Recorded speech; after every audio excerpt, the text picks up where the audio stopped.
যে নবীকে নাম নিয়ে ডাক দেওয়া যায় না, যে নবীর গায়ে ধরে ধাক্কাও দেওয়া যায় না। কিভাবে জিবরাইল ধাক্কা দিবে? জিবরাইল বলেন, আমি নিজে দেখেছি আমার নবী যখন কম্বল গায়ে দিয়ে ঘুমিয়ে থাকতেন, আমার আল্লাহ ডাকে, ইয়া আইয়ুহাল মুজাম্মিল, ও কম্বলওয়ালা বন্ধু। নবী যখন চাদর গায়ে দিয়ে ঘুমাইতো, আমার আল্লাহ ডাকতেন, ইয়া আইয়ুহাল মুদ্দাসসির, ও চাদরওয়ালা বন্ধু। আমার আল্লাহ যেখানে নবীকে নাম নিয়ে ডাক দেয় না, কম্বলওয়ালা বন্ধু, চাদরওয়ালা বন্ধু বলে ডাকে, আমি জিবরাইল কিভাবে নাম নিয়ে ডাক দিব?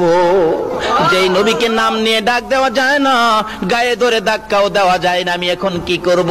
আমার আল্লাহ বলেন, জিবরাইল রে, তোর জিহ্বাটুকুন আমার নবীর পাও মুবারকে লাগাইয়া দে। জিবরাইল নির্দেশ মতো জিহ্বা বাহির করে পাও মুবারকে লাগাইলে ঠান্ডা ঠান্ডা ভাব। নবীজির ঘুম ভেঙে গেলে আমার নবী বলেন, তাকাইয়া দেখি জিবরাইল আমার পায়ের পাশে বসা। প্রশ্ন করে ফেললেন, ও জিবরাইল, কি করেছো? আমার ঘুম কেন ভাঙ্গাইলি? কিভাবে ভাঙ্গাইলি? জিবরাইল বলেন, ইয়া রাসূলুল্লাহ, আপনি ঘুমাইলে ডাক দেওয়া যায় না, আপনি ঘুমাইলে ধাক্কাও দেওয়া যায় না। ওই যে দেখেন বুরাক অপেক্ষায় আছে আপনাকে নেওয়ার জন্য। হুজুর আল্লাহর বাড়িতে যাবেন, উঠেন, তাড়াতাড়ি উঠেন। আমাকে কিভাবে ঘুম ভাঙ্গালি? ঠান্ডা কি যেন লাগলো। জিবরাইল বলেন, হুজুর আমার জিহ্বাটুকুন বাহির করে আপনার কদম মুবারকে লাগিয়েছি। আমার নবী বলেন, এ কি করলে রে জিবরাইল? সকল ফেরেশতার সর্দার হইয়া তোর জিহ্বায় আমার পায়ে লাগাইলি।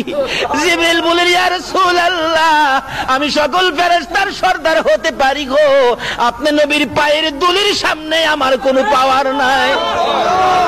এই নবী পাইয়া বলুন আমরা খুশি না বেজার?